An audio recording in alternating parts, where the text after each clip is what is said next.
IG on my end. Okay.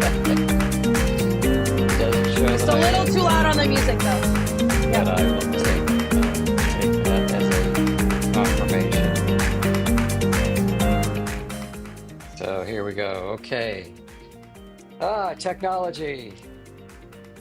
Welcome everyone. It's 11 or a little after 11 o'clock on Tuesday. Welcome to Sand and Soul.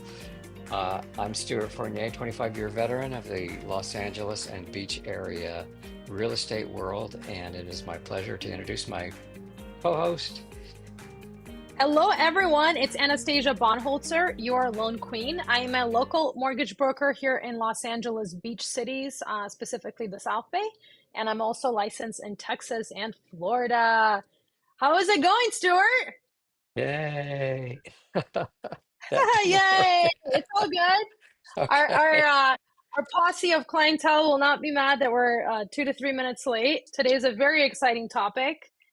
One of my actual favorites. I know we've done a lot here, and we're here to educate. So tell us a little bit about our program. What are we Okay, here so chatting today, today? before we get started, we want to mention that, excuse me, you're more than welcome to come on the air with us right now by putting a question in the comments section. And if you do, we will send you a free Starbucks card. So that's our way of getting our promotion and our ideas across here on Sand to Soul, 11 o'clock every Tuesday morning.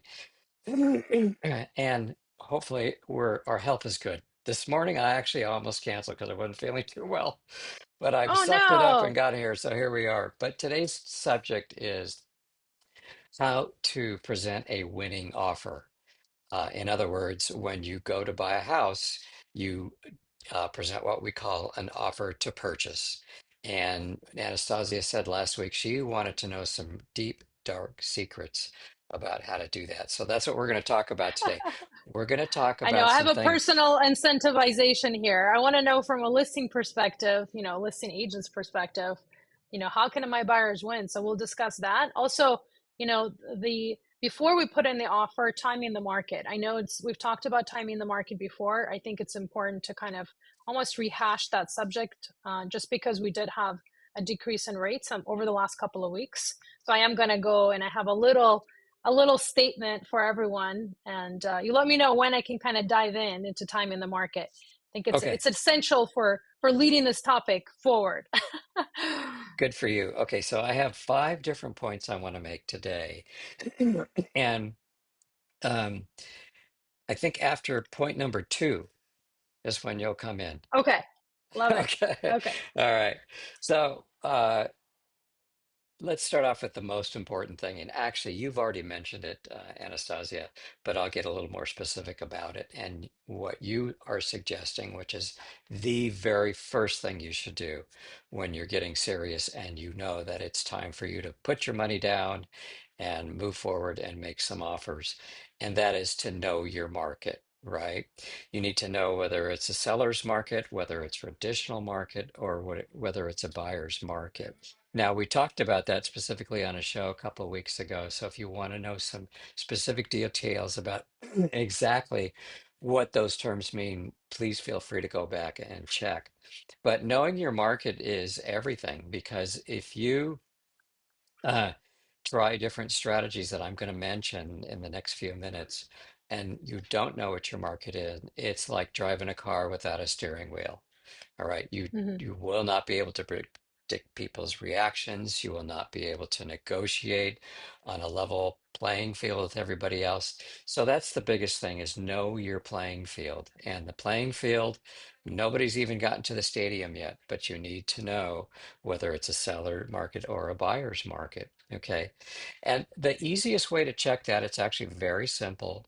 The easiest way to check to see if you're in a buyer's market or a seller's market is to check the average days on market for the area that you're looking in.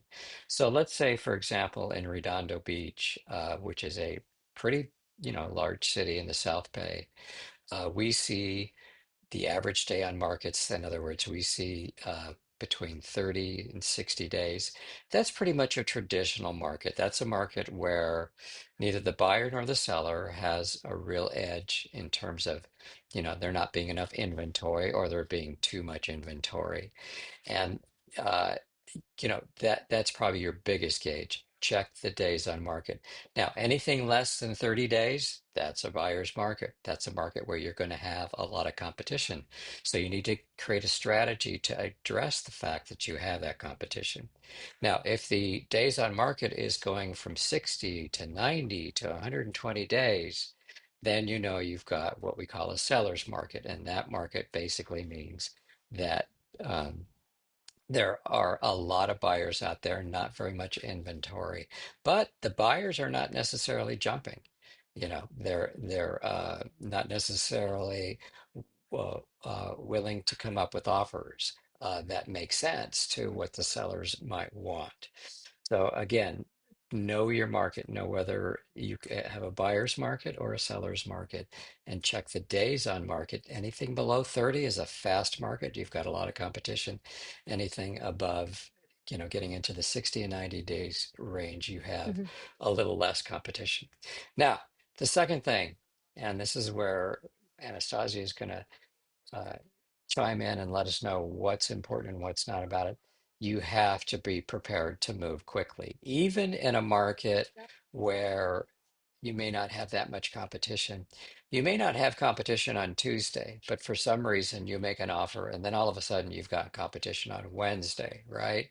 Somebody else had the same So bright true. idea that you did, and they're going for a property that's been sitting for 3 or 4 months, and all of a sudden there's another offer.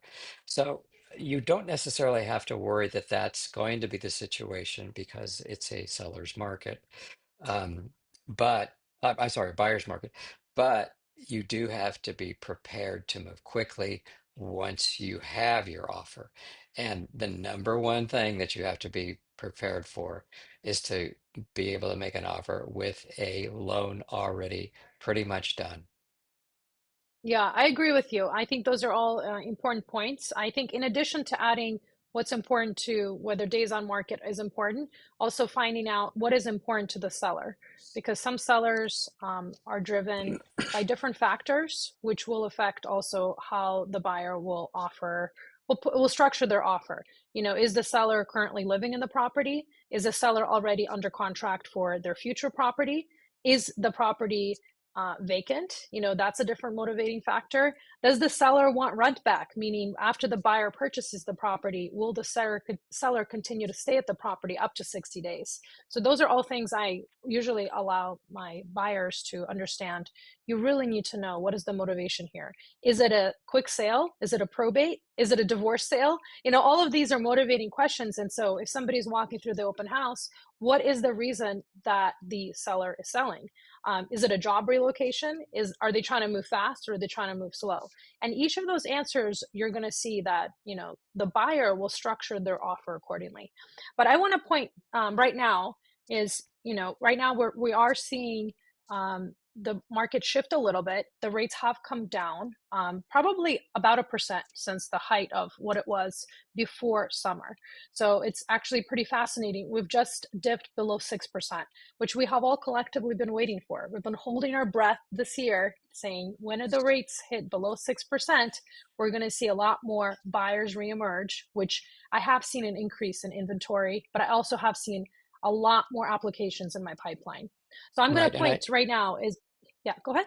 no, I was just going to say that's very significant when, generally going down a quarter point, half a point every quarter or so, or that kind of gauge is, pretty standard. No great shakes, but to go down a full point is a big deal. Yeah, we have seen a lot more opportunity for certain buyers who were in one price range, and now suddenly they have more purchase power to get them to the next level, or simply to make it more affordable for the budget they actually want. Right. So, perspective though, going back to perspective, waiting for the interest rate, because there's some buyers still waiting. So, I want to applaud everyone who's still waiting to see what that bottom dollar could be, and nobody Right. could tell. We don't have a crystal ball, but I am going to give the buyers out there some perspective. So, waiting for the interest rates to go down can be a costly mistake. So in 1971, mortgage rates were 7.33%. If you have waited to purchase a home until the rates went down, you would have waited until 1993. You would have rented for 22 years. Meanwhile, the value of real estate quadrupled between 1971 and 1993. During that time, the interest rates peaked in October 81 at 18.1%.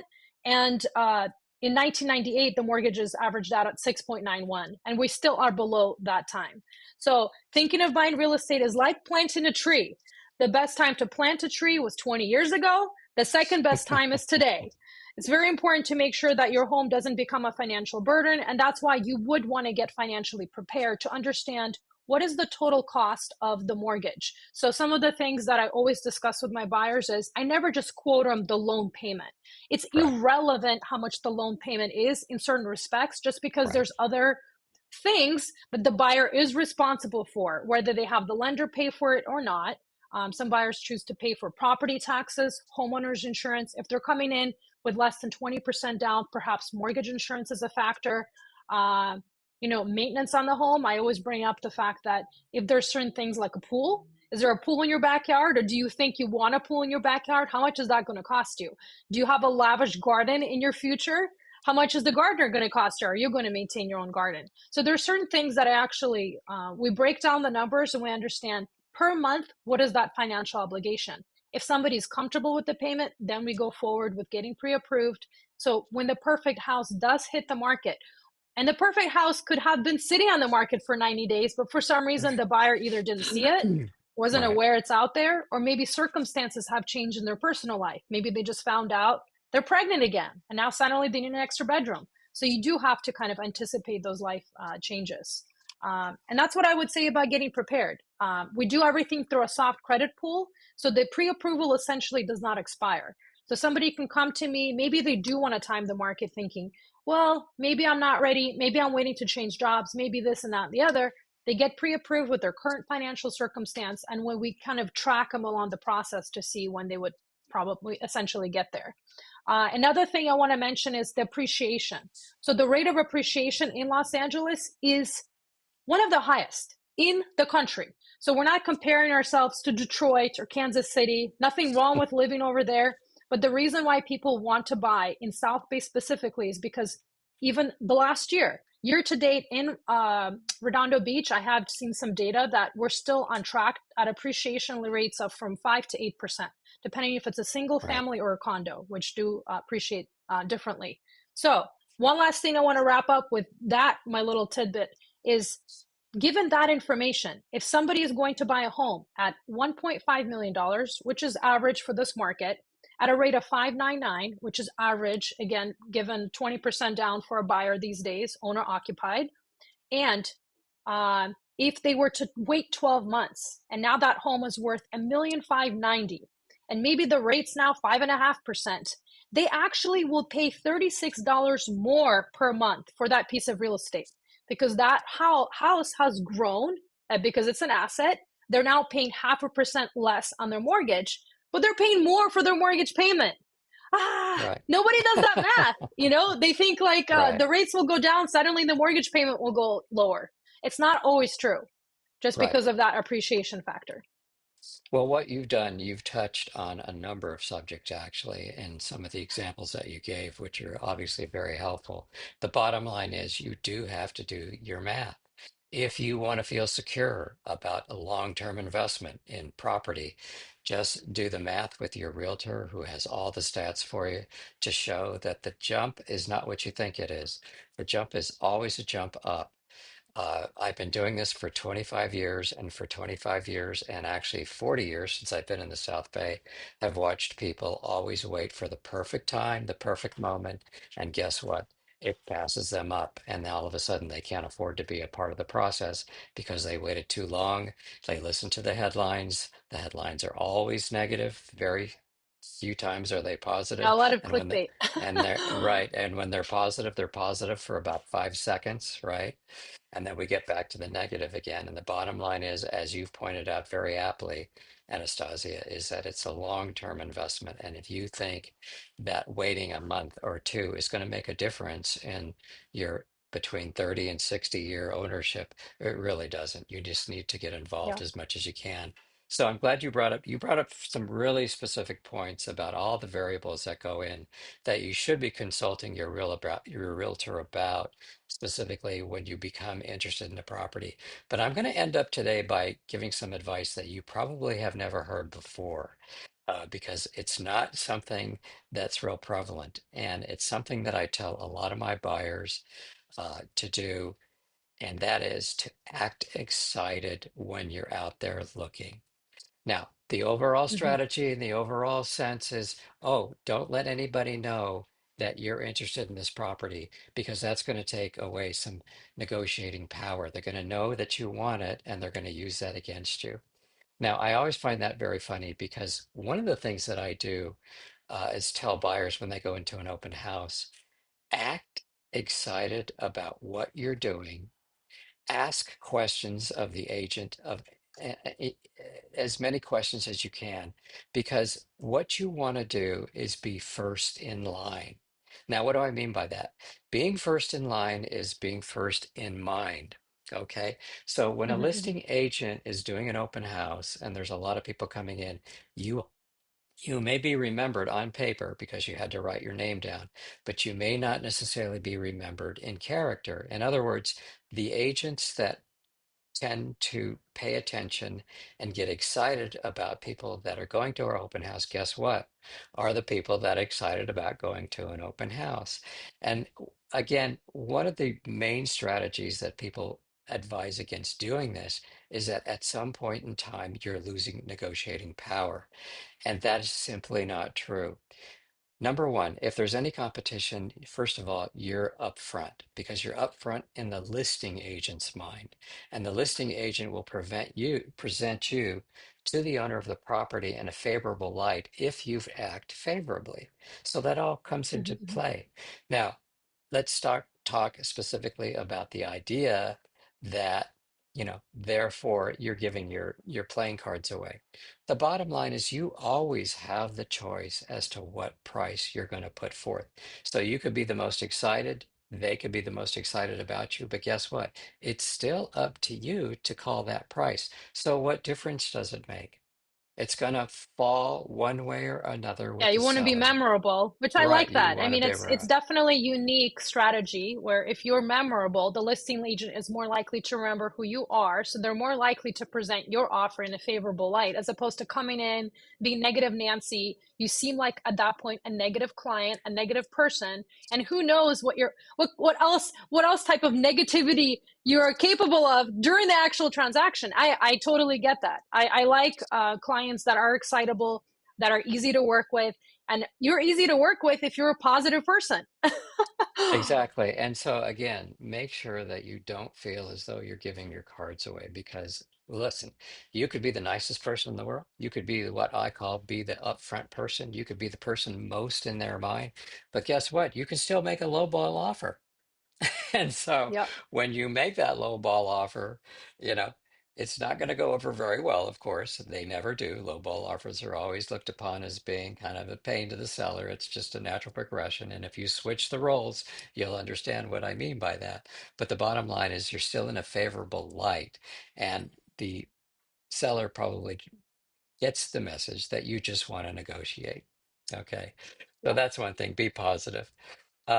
The last thing I want to bring up is do yourself a favor and think in terms of what I call 2 to 3 volleys. In other words, in your overall strategy, try not to get into a position where you're going back and forth with offer number three, offer number four, offer number five.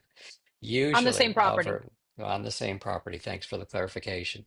One of the things that I have found over the years is that any offer that goes back and forth uh, and grinds both parties, because that's what you're doing at that point, both parties are grinding each other, tend to be transactions that fall apart anyway. Because what Hmm. ends up happening is everyone's trying to save a penny or two, and in the process of creating an attitude towards one another that doesn't make it very cohesive during the escrow period. And we've talked about the escrow period at length, what that really means. So, up front, first of all, it's no fun going back 3 and 4 times. So, what I warn people to do is strategize so that you're really not going back and forth more than once or twice, and three at the most, because that's healthy. There's nothing wrong with going in with a strong offer and getting the house, period. Number one. That's the best way to do it, quite frankly, because we have a saying in real estate, the first offer is usually the best offer. And that's absolutely true. We find that statistically to be true over the years. The second thing to do is to go ahead and negotiate. Maybe you want to get what we call a low bid offer, knowing full well that you're going to give another offer and you guys meet somewhere in the middle. That doesn't always work because sometimes the offer's too low and the seller doesn't even want to respond to that. And guess what? They have the right not to respond to an offer. So take that into Mhm. consideration. Okay. So that's where I'm going to leave it. We're into this for 20 minutes already. Once again, there are literally hundreds of variables that go into the negotiation process. And what we've touched upon today are just some of the surface quotients that we use and the considerations. You need to work closely with your with your buyer's agent if you're a buyer, and take their advice when it comes to the feel that you get from the listing agent, who in turn is giving a sense of what the seller wants. Okay. Yeah. You are not at the table, unfortunately. The days are gone where people actually go over to a house as a buyer's agent and present an offer. It almost never happens anymore. So, working with your agent is an extremely important thing to do because, unfortunately, as the seller and the buyer, you're not actually at the negotiating table. Your your listing agent or your buyer's agent is there. And the biggest thing and the biggest warning flag that I can give you is make sure you have an agent that's not texting the negotiations. All right. We all see it on TV where these big deals are done by text. And to me, that is the most irresponsible way to negotiate literally millions of dollars in the sale or purchase of a home. That personal touch, talking to people, means everything, absolutely everything. Yeah, perfect. And I'm going to actually close it up with saying that the buyer's agent, the listing agent, the lender, escrow, we're all working together to finish the same transaction. There's no them against us kind of deal. And a lot of mentality of buyers is they are doing something and he is doing this and she is doing this on the listing side. We're all here to finish the deal. And I think it's important to understand that we all have the same purpose. You know, if the Right, loan doesn't fund, no one gets paid. So it's important to get pre-qualified, pre-approved upfront. So that way there's no headaches down the line, but also to understand that each party has a specific goal and to collaborate together instead of thinking that somehow one party is going to get ahead. right. So yeah, we're here to answer any additional questions. We'll be back next Tuesday at 11 a.m. for another exciting topic to be announced. And until next time, happy Tuesday. Happy Taco Tuesday. Happy Taco Tuesday. We'll see you next week, everyone, on Sand to Soul at 11 o'clock every Tuesday. Bye bye. Bye.